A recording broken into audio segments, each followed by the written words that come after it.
नहीं, मैं इस बात से सहमत नहीं हूँ। मैं क्योंकि आप देखिए हमास का इतिहास जानिए। हमास का एक आतंकवादी था, मेरा मित्र था। लखनऊ जेल में बंद था। ये मैं आपको बता रहा हूँ 2000 के आसपास की बात। तो मैं उन दिनों वकालत कर रहा था। तो उस समय उससे मेरी मुलाकात हुई और मुलाकात के दौरान बहुत सारी चीजें मैंने जानी। उसको जो सपोर्ट मिल रहा था वो मिल रहा था इजराइल से, और जो उसकी फीस थी जो उसकी अदा की गई थी, वो जो करने आए थे वो इजराइल के दूतावास से कोई व्यक्ति आया था। अब ये मैं एक उदाहरण बता रहा हूं आपको। आप सन 2000 में चेक कर लीजिए, लखनऊ जेल में बंद था, बैरक नंबर 2 में। चलिए, ये मैंने आपको बताया, वो एक उदाहरण, एक घटना का। चूंकि ये व्यक्तिगत रूप से बीइंग एडवोकेट मैं इस चीज को जानता हूं, इसलिए मैंने ये बात कही, आपके ऑन कैमरा कह रहा हूं। तो उससे मैं जब लिंक जोड़ता हूं, और पीछे तो मेरी करीब 15 साल से उससे बात नहीं हुई है, क्योंकि संभवतः उसका नंबर भी बदल गया था, मैंने ट्राई किया था एक बार। तो अभी मैं ये समझता हूं कि जो पीछे एक बार 2008 की बात बता रहा हूं, 8 या 9 की बात है। मेरे एक मैं अमर उजाला में था, मेरे एक एडिटर थे प्रमोद भारद्वाज। उनको इजराइल जाना था और गवर्नमेंट की तरफ से, उन्हीं इजराइल गवर्नमेंट की तरफ से स्पॉन्सर्ड था प्रोग्राम। उसमें उनका पूरा वीजा से लेके सब बनवाने के लिए जब मैं गया था, वहां पर एक शख्स से मुलाकात हुई थी, बाद में मेरी नहीं हुई। उससे चूंकि उनको वीजा के लिए थोड़ी देर के लिए इंटरव्यू के लिए अंदर अकेले ही जाना था, तो मैं क्या करता, मैं बाहर अपना। तो उसी दौरान मेरी मुलाकात हुई एक से। वो हमास से जुड़ा हुआ व्यक्ति था। क्या था मैं नहीं जानता हूं, आतंकी था नहीं था मुझे नहीं जानकारी है। लेकिन उससे जब बात हुई दिल्ली में, तो उसका जो पूरा रुख था वो हमास को लेकर के चूंकि पॉजिटिव था, और वो खुद इजरायली था, तो मेरी समझ में नहीं आया, और वो इजरायली दूतावास में कनेक्टेड था। तो ये एक संदेह की स्थिति पैदा करता। तो ये दो घटनाएं मैंने, जो निजी तौर पे मुझे नॉलेज थी, बीइंग अ एडवोकेट और बीइंग अ जर्नलिस्ट, वो मैंने आपको दो चीजें बताई। अब ये इतिहास गवाह है कि जब यासर अराफात पूरी तरीके से सक्रिय थे, उनको खत्म करने के लिए, उनकी पूरी ताकत को खत्म करने के लिए, जिस तरीके से यह संगठन बना था और जिस तरीके से इसने घटनाएं करी, सब कुछ हुआ, वो अपने आप में ये संकेत देता है कि इजराइल का खुद ही इसमें एक कनेक्शन है। ये वैसे ही है जैसे हम लोग एक संदेह व्यक्त करते हैं पुलवामा को लेकर के, कि साहब चुनाव जीतने के लिए उसका कैसे इस्तेमाल किया गया।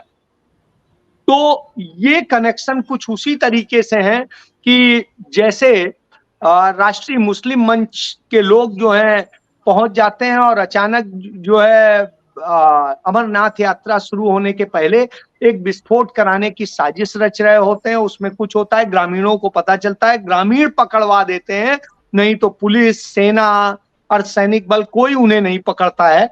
उससे वो एक बड़ा हादसा बच जाता है, लेकिन पता चलता है कि वो सारी घटना की पूरी प्लानिंग राष्ट्रीय मुस्लिम मंच कर रहा था, जो आरएसएस का है, बीजेपी का है। इसी तरीके से हमने देखा कन्हैयालाल की हत्या की गई, गला काट करके राजस्थान में।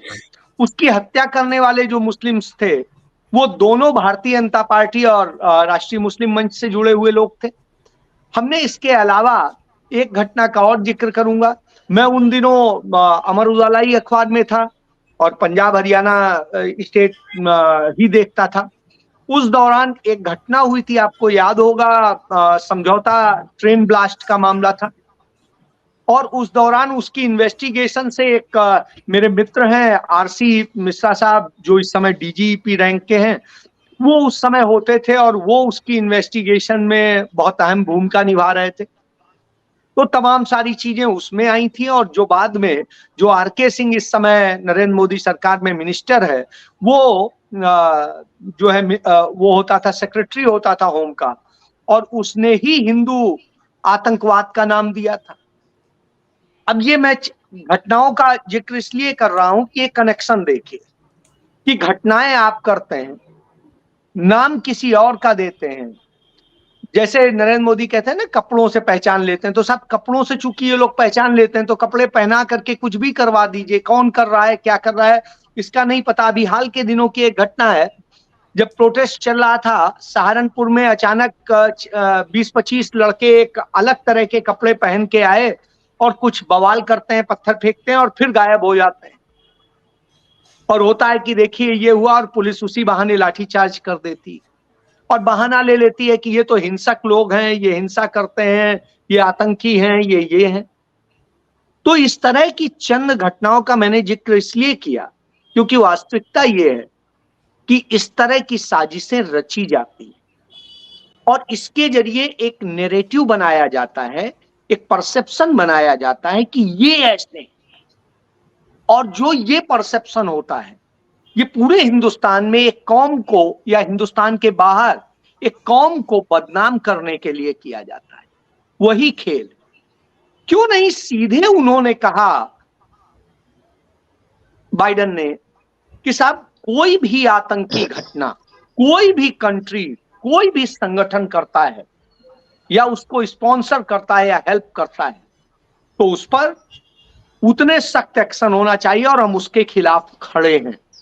क्यों नहीं कहा? उन्होंने क्या कहा वो सुनिए। I have come to Israel with a simple message, you are not alone, as long as the United States stand and we will stand forever, you will not be alone. मैंने इस पर उनको लिखा कि when you are standing with Israel, a terrorist country that massacres innocent children and civilians, then it would be wrong to expect humanity and morality from you. Sorry, when you were elected president, we believed you would be right, but were proved wrong. और इसमें मैंने UN को भी tag किया और UN human rights को भी किया। सब उन्हीं के में रिप्लाई पड़ा है, आप देख लीजिए मेरा। तो मैं ये कह रहा हूं कि ये मेरा जवाब है। वास्तव में अमेरिका का हिस्ट्री देखिए, अमेरिका आज तक क्या अपनी धरती पे कोई युद्ध लड़ा है क्या? कभी नहीं। लेकिन अमेरिका दूसरों की धरती में जाके युद्ध भी लड़ता है, उसमें अशांति भी फैलाता है। वहां पर वो जिस तरह से करता है, यही अमेरिका की मोडस ऑपरेंडी। उसने चाहे अफगानिस्तान हो, चाहे इराक हो, या कहीं पर भी आप बात करेंगे, तो इसी तरीके की वो हरकतें करता रहा और अंततः निकलता कुछ नहीं। कहीं पे कहता है कि परमाणु भंडार है, कहीं कुछ है, कहीं कुछ है। तो इस तरह से अमेरिका की ये आदत रही है। तो अमेरिका यह आग इसलिए लगा रहा है क्योंकि कुछ मुस्लिम कंट्रीज में उसे लगता है कि वहां से कुछ उसके इंटरेस्ट वॉच होते हैं और उनको लेकर के वो किस तरीके की साजिश रचता है। यही वजह है। आज रसिया और यूक्रेन में लड़ाई की वजह क्या है? यदि आप इसको पूरा कायदे से देखेंगे तो उसका जन्म भी अमेरिका ने ही दिया। यही उसकी हिस्ट्री रही। तो इसलिए मैं इन बातों से ना इत्तेफाकी रखता हूं कि कहीं कोई और कुछ कर रहा है। ये सारा खेल वही है जैसे नरेंद्र मोदी और आम आदमी पार्टी खेलते हैं ना, पक्ष भी हमारा विपक्ष भी हमारा वाला जो आरएसएस का फंडा है, उसी फंडे पे यहाँ काम होता है कि हम आपको थोड़ा सा कुछ करेंगे, बाकी जो हमें करना है हम वो करेंगे। हमारे अपने एजेंडे हैं, आपके अपने एजेंडे, हम दोनों अपने अपने में ठीक है।